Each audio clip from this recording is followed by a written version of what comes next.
Looking through the trees, and though I've tried to fight, it seems I know I feel a little rejected. Hi guys, welcome back to my channel. Thank you so much for watching, and if you haven't subscribed, please make sure you subscribe. I've got my friend Kenny here with me. Just continuing on the transparency videos and talking about the mental aspects of the weight loss journey. I've decided to bring Kenny on. I've known Kenny for less than a year. Less than a year? It's been less than a year.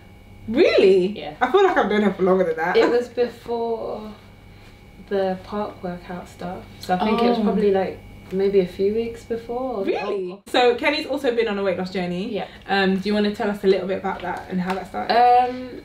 So this was initially, it was triggered by a bit of depression actually. So I was like significantly bigger, and I was with my ex, who I was friends with for about 5 months. And over the course of that time I found out he was seeing another girl, and the girl he was seeing was literally half my size. So I was probably about a size 22. She was like a size 8 to 10. Wow. And that really messed with my head, because I just kind of felt like, what is it about me? And I genuinely thought, yeah, it's my size. And it just, I'm someone who conventionally is a stress starver, but nothing had ever stressed me that much before. And it just, I went into starvation and just stopped. I stopped eating. Wow. And I couldn't eat because there was this overwhelming fear that I was just going to put on more weight and I was going to become more undesirable, because I felt at that point that if I'm actually with someone and they can't even bear to be with me, if someone has chosen to be with me, then it means that others are sort of proactively avoiding me. Wow. And that's the sort of stuff that was going through my head at that time, and I just thought, I'm undesirable, and it just made me not want to eat. Wow. And then I lost a little bit of weight from the starvation. Yeah. And someone said to me, oh my god, you've lost weight, you look really nice. Oh wow. And it was probably the worst way to kick me into it, because I felt a bit like a fraud, because I hadn't actually done anything to achieve that weight loss apart from starve. Yeah. But I really liked the feeling that I got from being told that I'd lost weight. And then I started going to the gym, and it was literally, we're here today. So if anything, I'm kind of grateful for that, for that process. But I feel like it was maybe the wrong way to be sort of forced into taking my health seriously, because it should always be about you. It shouldn't be about the impact that your weight loss has on someone else. Yeah. Because it is nice to be told that, yeah, you look nice, or you look attractive, or you look like you've lost weight, but it shouldn't be for other people. It should always just be for you. And I think now I understand that a lot more, and we're probably about 11 years in to the first time I actually started trying to lose weight. So I lost a lot of weight, put some back on, then I got quite content and I became really complacent with being slimmer. So I was eating stuff thinking I wasn't going to put on any weight, and then I did, and before I knew it I was back up to a size 18. And then I was like, oh my gosh, wow, how did this happen? We're here. Just like that. No one's complimenting me anymore. Wow. And then I think I just kind of got right back. I wasn't depressed anymore, because I kind of felt like, I felt a little bit like a Spice at that point. Terrible. You know, trust me, a terrible. If I didn't gang. I was always the biggest child. I've got 2 brothers who are both really slim. I was always the biggest friend. I was the biggest one out of all my cousins. I was the same size as my mum, who'd had 3 kids. And it was disturbing. And I felt really good about the fact that in my entire life I'd never been this small before. It was new to me. And then I got pregnant when I just started getting abs. So through obviously the weight loss journey, I feel like something that I definitely personally had to fight was the whole the way that I saw food, or the way that I viewed food. And I think that, again, it's something that we don't speak about when it comes to social media and fitness and stuff. We don't talk about the fact that people telling you that you can only eat protein and veggies kind of gives you that fear towards things like rice and things like bread and things like, you know, I don't know, like biscuits or whatever. Yeah. And I got to a point initially in my journey, I think maybe for the first 2-3 years, where if a friend invited me for dinner, I probably wouldn't go, because I'll be like, if we go to Hakkasan, they're gonna be serving like rice, and I'm not gonna want to eat that, so I'm not gonna go. So like, did you ever experience that? Was that something that ever happened to you? Did you build up a phobia of certain foods? I think I still sort of suffer with that now. Yeah. And I think that's something that when you have been a certain size, you just feel like you're gonna get there just like that. Yeah. And I think you don't take into account the amount of work that you've done that would discount you eating that sort of food. So I've always had a fear that if I eat the whole Chinese, I feel like I'm gonna put on a stone and a half. I feel like if I walk past the chip shop, I'm gonna put on about 3 pounds. Actually, and I think it's mental, because I'll have days where maybe the night before I've had like jollof rice or something, and I wake up in the morning, I'm like, oh my god, I'm actually bigger. Like, you think that you feel like you're bigger because you've had that food that has been stigmatized as bad. I mean, it's a natural way to think. You can't help that. And then you've got sort of the media putting out there having like taglines like no carbs before marbs. Like, what is that? What's even? marbs? Marbella. Oh wow. That's the Towie gang. Really? Yeah, so they all like, don't eat any carbs, because if you're gonna go to a hot country and have your body on show and stuff, you don't want sort of the bloatedness that comes with eating carbs. And I just think that there's this fad that if you are essentially cutting out things like carbs, and you're cutting out your conventional jollof rice, or you're not going out for Chinese, or you're not going Hakkasan, then it means that you won't put on the weight. You can put on the weight even if you didn't. Exactly. And I mean, I think there's this sort of mindset that I have, and maybe even you have, that when you put on weight, it's a bad thing. So the fear is that the putting on weight, like, personally, my thing is, you can tell me till tomorrow, until our Lord and Saviour comes back, you can tell me that if you put on weight and is muscle, to me, weight is weight. I don't care if it's muscle, I don't care if it's fat, weight is weight. And that is my mindset. So I'll step on the scales and see a certain weight, I'll be like, okay, I'm good. I could have gone and done back day, arm day, legs, and put on 2 pounds of muscle and think it's the end of the world. Because all I'm gonna see is those numbers. And it's the worst sort of mindset to have. And I know that I've said to myself, and I know I've said to you, like, don't worry about don't worry about the numbers on the scale. But I'm a hypocrite, because I continue to look at the scale. I feel like we're so similar in that sense, because, like, by the way, every single person that I'm doing these videos with, I would class them as people who I go to when I have my down times as well. And I've had times where I've messaged Kenny, or I've messaged Ads, and I've just been like, I'm just tired, like, you know, I'm doing all this stuff, but you feel like you're getting heavier, the numbers on the scale are going higher, and then what happens is you start to distance yourself even more from what you think the issue is. So it's because I ate that hardo bread yesterday, or it's because I had that dinner with my friends, or it's because I went on that holiday and I drank a few, you know, glasses of wine or whatever, and that's why I gained weight. And then you get yourself to a position where you go back to the whole starvation thing, and you go back to, I can't eat this, and I can't. And do you know what's funny? I was talking to Nikki about this yesterday very briefly in our video, and we were talking about how people will say things like, I'm not going to eat certain foods, right? I'm just going to have salmon, some lettuce, or I've got like girls at my work who just do protein shakes. So I'm just going to drink protein shakes, and then in the morning what I'm going to do is I'm going to run a 10k on just protein shakes, or I'm going to go and do leg day. And what I've noticed is I will starve myself, or I won't eat certain foods, but then I'll go and try and do a 10k or do a leg day, and I'm like, why am I not being able to lift heavy enough? Why am I not able to run as fast as I? And it wasn't until Ads was like, hold on a minute, you're eating a palm size of food, but then you want to go and do a 10k in the morning. Does that even make sense? So the media is telling us we should eat less and train more, but then when you're training, you don't have energy to train, or you're passing out, or you're wondering why it is that you're not meeting your PBs or whatever it is. But it's all because of the fact that we've got this negative mindset towards carbohydrates, which we actually need. Like, I think the key is to sort of change our mindsets on how we view food, because if you view food as fuel, then you won't think about what you're putting into your body. You've got to think about what you're going to get out of it. Yeah. Over the past 2-3 weeks, I've actually been eating more carbs.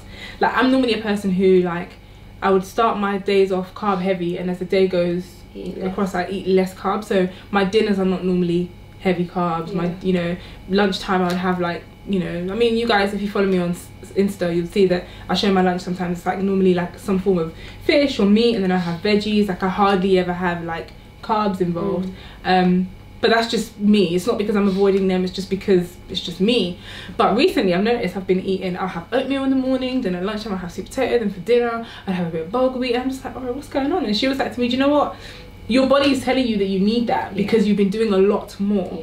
And it's not just necessarily a lot more like in terms of like physical things. Like, I'm training, I'm working full time, I'm studying, I'm also going through other emotional things at the same time. So it's like my body craves more energy, so I need to eat more. So the fact that you're eating more, even like for females when we're on our periods, like you tend to be hungrier. Some people, most people, all of us, whoever tells you that it's a lie. Like, you tend to want more food, and it's because you're in a state where your body is stressed, and it needs that, it needs to compensate, and in order for it to balance itself, it needs food. So you're gonna be hungry. So getting angry that you're hungrier, and they tell you the thing of, oh, maybe you should drink a bottle of water and then you'll be full.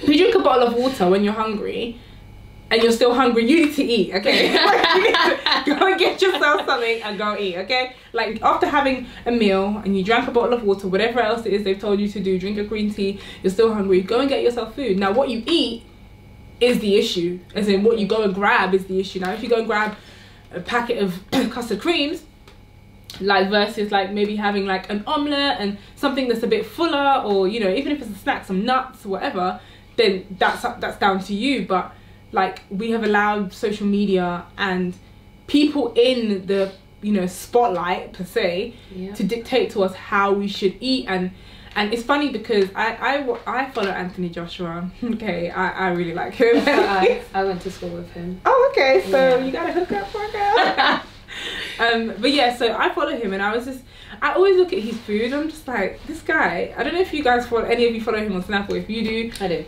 Pounded yam, he'll have that like twice in a day. Then his dinner's like jollof rice. His breakfast is like, he's got oatmeal, but then he's got like a massive like bowl of fruit, and then he's got like something else on the side. And I'm just like, he's eating his food, but he's lean. Like, he's big, yeah, but he's lean. As in, he probably weighs, I don't know, at least 200 something pounds. I don't weigh 200 pounds. I think I'm probably like 170s or whatever. But like, I'm scared that eating one small bowl of jollof is gonna make me put on weight. Whereas this guy's back in pounded yam twice a day, and he's still lean. I think it's balanced though. It is, yeah. It's balanced. Like, I can't lie, we are Nigerian. Fried plantain, ewa going, gizdodo. I've had that before. But listen, it bangs. But we eat, again, for fuel. Some of us eat for pleasure. I went through a phase where all I ate for was pleasure, because it just made me happy to eat. Yeah. I still find it pleasing to eat. I love to eat.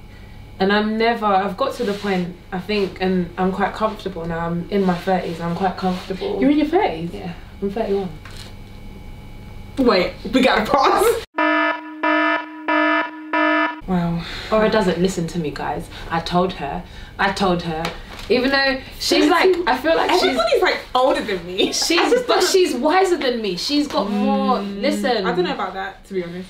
But literally, like, I feel like the people who I've met like through social media, for some reason I assume they were all the same age and we're all in our 20s, or.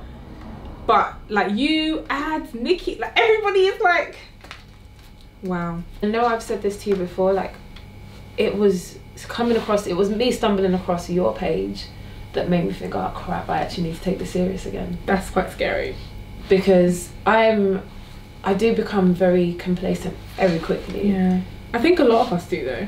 But I think the difference in the past year is that seeing pages like yours and meeting people like Ads as well, that has just made me just want to stick to it. Yeah. And I've never really had people around me, because I was always the biggest one. I've never had anyone to keep me going. Yeah. Or anyone to remind me that, you know, you're doing so great. Let's do this to work on our fitness. Let's do that to work on our fitness. I've always just done it on my own, very quietly, and people will see me and say, oh, Ken, you've done so great. And then everyone stops clapping for me, and then I just kind of go back to my old ways because no one's watching anymore. And I've seen your page, I've seen Ads doing her keto thing. I'm not doing keto. Kudos to you, Ads. I'm not doing kudos keto. Because you are the real MVP. Plantain. Ads. Listen. Can you not eat plantain on keto? I don't think so. It's carbs. It's carbs. You can't eat plantain. Good night. Listen, yeah, plantain is and Haribo's. We can't give up, okay? I just can't give it up. I mean, obviously I've got to cut down on certain, you know, like, but it's moderation. Again, it's moderation. Like, I should be, and this is no word of a lie, I think if I didn't have the weakness that I did for cake, I would be like a size 8 right now. I think I'll probably I eat cake every I wouldn't week. have a face if it wasn't for the fact that I love sweets. But that's just it. I even like, had plantain today. I need plantain. There's plantain at my mum's. I can't deny myself for things that I like anymore. Yeah. I refuse. If my body says, Kenny, it's time for McDonald's, if I want free chicken selects, I'm gonna go and get free chicken selects. So I think with that though, I like the only thing I would ask, because I think some people need to like hear that. Me personally, and this is something I've decided to do, when I because some people are like, oh, alright, you seem to eat clean all the time. I have days where I eat jollof rice, or I'll have like one puff or whatever. I don't post it on my Instagram, and it's not to deceive people, but it's because I don't want people to think because Ori's eating it, I'm going to eat it. So if you posted like McDonald's, for example, I might be a person who I'll be like, Kenny's eating that, I'm gonna eat that. But then you obviously have a discipline where you know that you can't go and eat that every day, or you know that, you know what, there's going to be a time where I'm going to crave it, but I have to tell myself I don't want it. I don't know the kind of people following me. I don't know the kind of people who are who see my page. So it's not that I'm not being transparent, but it's that I do show sometimes when I eat unhealthy food, but it's because I know that I have the discipline to draw the line. So if we're talking about depriving ourselves, where do we draw the line, or where do we say, actually, I can't have that? Not because I'm like starving myself from it, but because I'm like, I need to be disciplined and be dedicated to this journey. The thing is, I feel like when your body wants something, it wants it, and usually when it's had it, it's going to do either of two things. It's going to want it more, or it's just going to be satisfied and say, you know what, that's it, yeah. And my thing is that I could eat McDonald's today and not touch McDonald's for another 3 or 4 months because I don't want it. That's what I wanted at that time. But I know that I have a goal in mind. I know that my journey is about being consistently fit, and this entire journey, and I would say this bout of weight loss is probably the most consistent I've ever been in my life, and that's probably why I've seen the most results, because I've just stuck at it. And you sort of not posting sort of your non-clean foods is good in a way, but in a way I also feel it's not, because I think transparency is essential. I think that people need to see that you are a normal person. You're not 100%. A beast who will just consistently eat clean. Like, cheat days are fine. I think people need to have know those. That it's okay to eat Chinese, it's okay to eat a pizza. Don't eat the whole pizza, because you're gonna pay for it ultimately. I think as long as you can eat whatever you want to eat in moderation, and you know the work that you may have to put in to work it off, if you like, because you can't out train a bad diet, and that's the bottom line. 100%. You need to put the work in as if you are still working towards your goal, whether you're eating badly or not. If you're going through a small phase where you are going to eat bad food, eat the bad food and get over it. And I just think it's very important to reach out to the right people, have the right connections. I've got Ore, and I don't think it was a mistake, me finding you. I think that it had to happen for me to start being more serious about my fitness anyway. I just think once you know who to rely on and who to ask the right questions with, I think that you'll be on the right track. And I feel like I found that with you. I feel like I found that with Jan. Hi Jan. Hi Jan. I feel like people like Ads just keep me going. So sometimes it's just talking to the right people that you may perceive as normal and not as a sort of conventional influence or anything. Ask the right questions, talk to people like Ora, talk to people like me. We're not personal trainers, but we know what we've done for ourselves that has worked. We know that if you are scared of being judged or whatever, we felt that at some point. We've felt that people would laugh at the fact that we couldn't run. They would laugh at the fact that maybe we couldn't lift. And I think if you just holler at a normal person, if you're scared to holler at a personal trainer, holler at a normal person who's just living their life and sharing their journey. That's it. So where can people find you? So after all my cousins. So you can find me on CoCoPopz with a Z _ my page is private because I'm a bit antisocial, but I'm always happy. Don't laugh at me. I'm always happy to answer questions. I'm quite open. I may open up my page at some point. Make sure you go follow Kelly. I'll put all her details inside the description box, and if you haven't subscribed to my channel yet, please subscribe, and make sure you go follow me on Instagram as well at Supasta. Have a great evening.